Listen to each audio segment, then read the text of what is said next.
Vale, muy bien. El día de hoy vamos a resolver dos ejercicios. El primero de ellos consiste en que nos van a dar una lista de valores enteros separado por comas como una cadena de entrada, tal como esta que tenemos acá. Y lo que debemos de hacer es determinar la suma de estos números e indicar si el resultado de esa suma es un número par o impar. De principio pareciera un ejercicio bastante simple, pero contamos con dos restricciones. La primera de ellas es que no podemos utilizar el operador módulo para realizar la comparación, para determinar, perdón, si el número es par o impar, que es como normalmente se maneja esta verificación. Y la segunda de ellas es que para verificar si el resultado es par o impar, solamente se puede utilizar una instrucción condicional en esta parte de la gramática. Es decir, para poder interpretar esta cadena de entrada vamos a utilizar un analizador sintáctico ascendente. Como podemos ver, esta es una gramática recursiva por la izquierda, admitida por un analizador sintáctico ascendente. Y lo que nos está diciendo es que en esta producción no se puede utilizar ninguna condicional para determinar si el resultado de la suma es par o impar, sino que se tiene que sumar todo y es hasta aquí en donde se tiene que verificar si el resultado es par o impar. Es un ejercicio interesante. Entonces, para poder resolverlo, lo hice de la siguiente manera. Dado que no puedo utilizar el operador módulo para determinar si es par o impar el número, lo que hago es determinar si es par o impar, perdón, a través del análisis léxico de la cadena. Es decir, tengo una expresión regular, ahorita se los muestro aquí,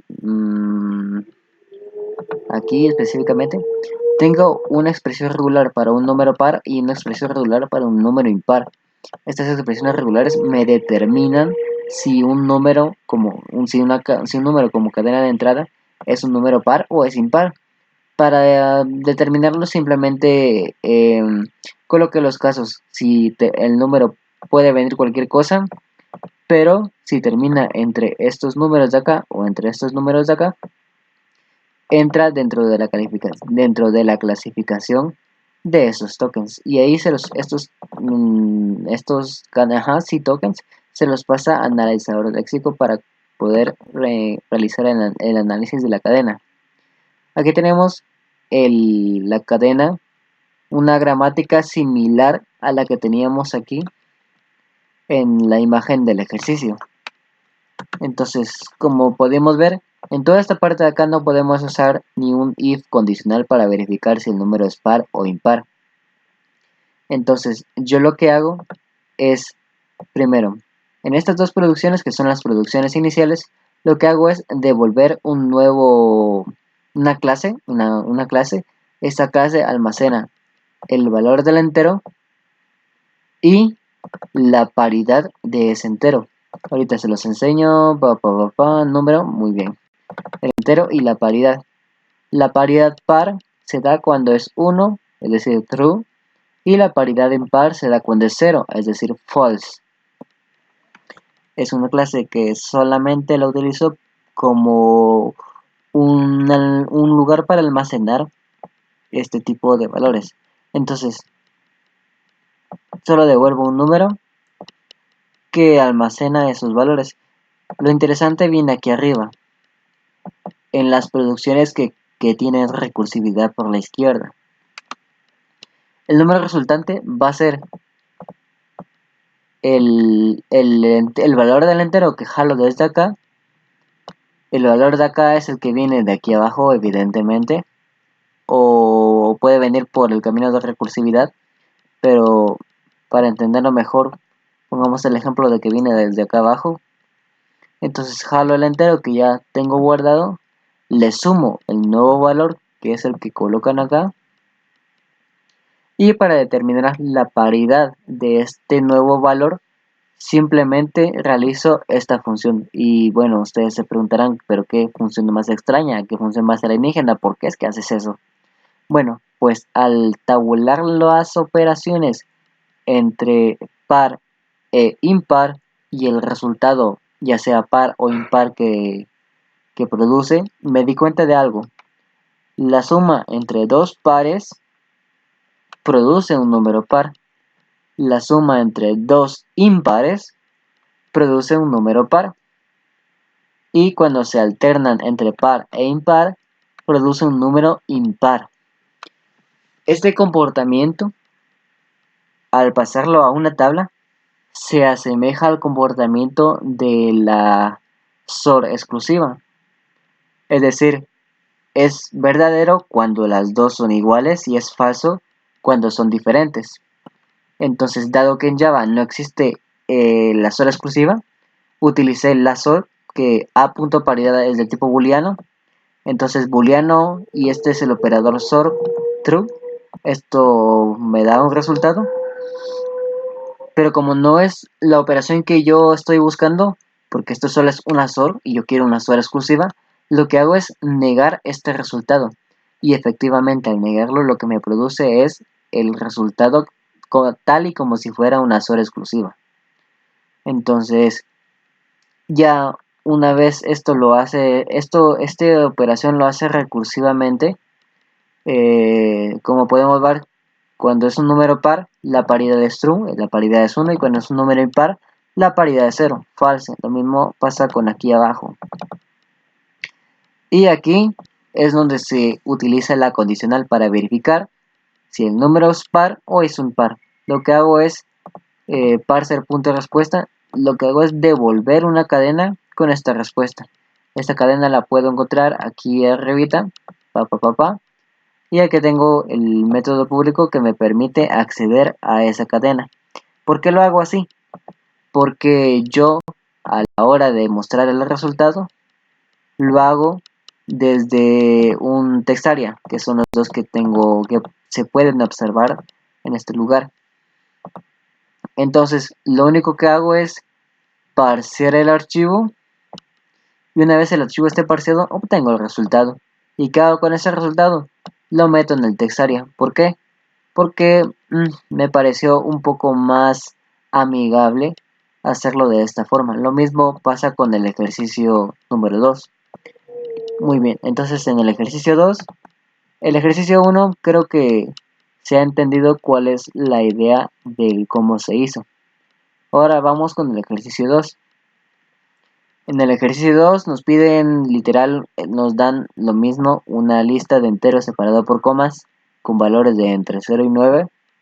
Pero lo que nos piden es lo siguiente: la suma de todos los pares de la lista, la multiplicación de los impares de la lista, y cuántos pares hay y cuántos impares hay. Para este ejercicio solo contamos con una única restricción. Para determinar si el número es par o impar no se puede utilizar el operador módulo. Entonces, al igual que como hicimos en el ejercicio anterior, para determinar si un número es par o impar, lo hacemos desde el análisis léxico, clasificando entre un token de números impares y un token de números pares, a través de la expresión regular, claramente. Entonces, vamos aquí. Esta es la gramática, este es el ejercicio número 2. La gramática es exactamente la misma, como pueden observar, pero las operaciones que se producen, que se realizan después de cada producción son un tanto diferentes. Lo que hago es declarar una list manager, que es una clase que yo creé y yo programé, y lo que hago es list manager agregar un número, y agrego un nuevo número utilizando la clase número que había utilizado en el ejercicio anterior. Y lo que hago es retornar esa list manager. Lo mismo pasa acá, es exactamente lo mismo. Acá pasa exactamente lo mismo, lo único que la list manager ya ha sido inicializada y me la están entregando acá. Entonces, solamente recupero el valor, le meto un nuevo número y la vuelvo a retornar. Lo mismo pasa aquí. Lo que hace la magia en esta list manager es la función agregar número. Ahorita vamos a ver qué es lo que hace. List manager contiene 4 atributos: la suma de pares, producto de impares, cantidad de pares y cantidad de impares. Esta es la inicialización del list manager. En un principio la cantidad de pares y de impares es igual a 0 y la suma de pares, producto de impares le di igual a -1 por conveniencia, pero podría ser de cualquier valor, eso no importa. Ahora aquí es donde tenemos la función agregar número y tenemos el número que se va a agregar a la lista. Primero determinamos la paridad del número, es decir, si es un par o impar. Si entra aquí es número par. Entonces, si entra aquí, lo que hay que determinar es si la suma de pares es igual a -1. ¿Por qué? Porque si es igual a -1, eso quiere decir que lo que se está detectando es el primer número par de la lista. Entonces, al ser el primer par de la lista, la suma de pares es igual a ese valor y la cantidad de pares es igual a 1. ¿Por qué? Porque no hay nada más, no se ha encontrado ningún otro número par. Ahora, si la suma de pares es diferente que 1, entonces ya existe al menos un número par que se ha encontrado en la lista. Entonces lo que hacemos es la suma de pares es igual a lo que ya existe en la suma de pares más el valor del entero. Y la cantidad de pares aún se incrementa en 1. Un comportamiento similar se encuentra aquí abajo, que entra en este else cuando la paridad es impar, es decir, cuando la paridad es false.